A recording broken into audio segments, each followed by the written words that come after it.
ডিএমপির কদমতলীতে মুক্তিপণ আদায়ের উদ্দেশ্যে অপহৃত 12 বছরের শিশুকে নারায়ণগঞ্জ থেকে উদ্ধার ও একজন অপহরণকারীকে গ্রেফতার করেছে র্যাব 10। তথ্য ও ভিডিও চিত্র নিয়ে রিপোর্ট করছেন রোদেলা আক্তার। বাংলাদেশ আমার অহংকার এই মূলমন্ত্রকে ধারণ করে র্যাপিড অ্যাকশন ব্যাটালিয়ন প্রতিষ্ঠার শুরু থেকেই দেশব্যাপী অপরাধ দমনে অগ্রণী ভূমিকা পালন করে আসছে। সন্ত্রাস, চাঁদাবাজ, হত্যা, ছিনতাই, অপহরণ, প্রতারণা সহ বিভিন্ন অপরাধে জড়িত অপরাধীদের গ্রেফতারের মাধ্যমে র্যাব জনগণের আস্থা অর্জনে সক্ষম হয়েছে। একই সাথে অবৈধ অস্ত্র ও গোলাবারুদ উদ্ধার এবং চাঞ্চল্যকর মামলার দ্রুত উদ্ঘাটন করে আইন শৃঙ্খলা রক্ষায় র্যাব প্রশংসনীয় অবদান রেখেছেন।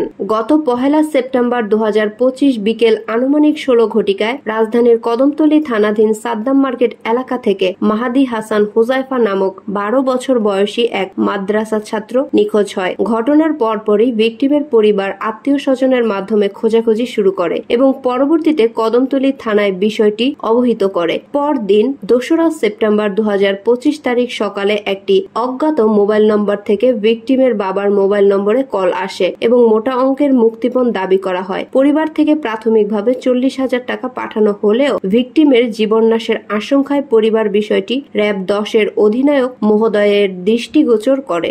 অধিনায়ক মহোদয়ের নির্দেশে র্যাব 10 এর সিপিসি 1 যাত্রাবাড়ি ক্যাম্পের একটি বিশেষ দল ঘটনাটির হায়া তদন্ত শুরু করে।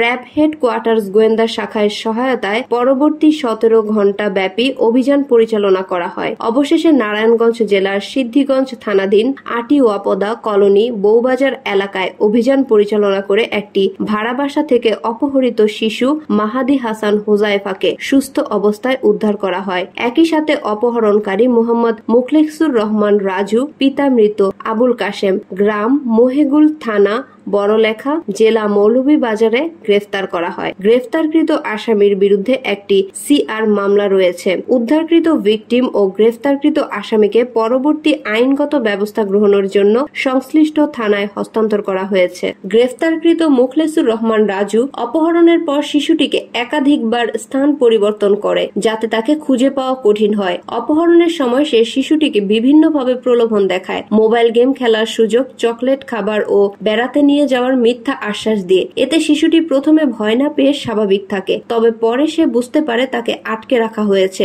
এবং ভয় পেতে শুরু করে। অপহরণকারী শিশুটিকে মানসিক চাপে রাখে এবং পরিবারের কাছ থেকে আরো টাকা আদায়ের পরিকল্পনা করে। র্যাব 10 এর এই সফল অভিযান প্রমাণ করে যে সংস্থাটি অপহরণের মতো স্পর্শকাতর ও চাঞ্চল্যকর ঘটনার দ্রুত প্রতিকার নিশ্চিত করতে সর্বদা সচেষ্ট।